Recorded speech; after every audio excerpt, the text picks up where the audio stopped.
You read Coyote and the Jar of Stars. I'm going to read this introduction part to you again. Long ago, there were no books about astronomy. No one explained how planets in the solar system moved around the sun. Instead, people looked up at the stars and told stories about them. In your language arts journal, I would like for you to write the title of the story that we just read. Coyote and the Jar of Stars. I underlined it because it's a book. Coyote, jar, and stars all need to be capitalized. And the and of are lowercase. That's how I write a title. I want you to write number 1 and then write this question.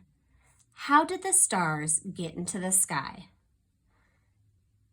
In this story, what happened? So I'm going to give you a sentence frame if you need it here. The stars got into the sky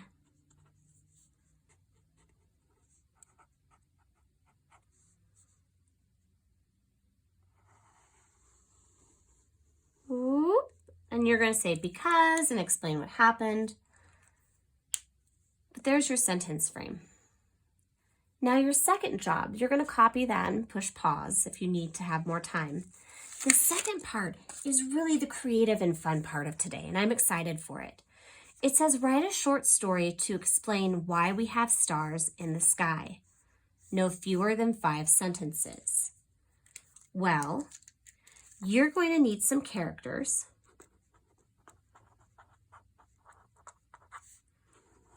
I would say no more than 2.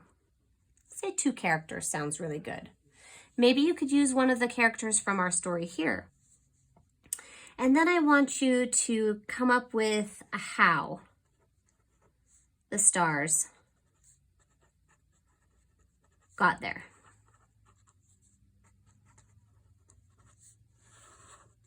So this is a little bit of our rough draft writing. We're going to write some characters.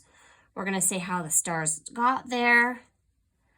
And then I'm asking for no fewer than 5 sentences. So you get to make up a creative, fun story.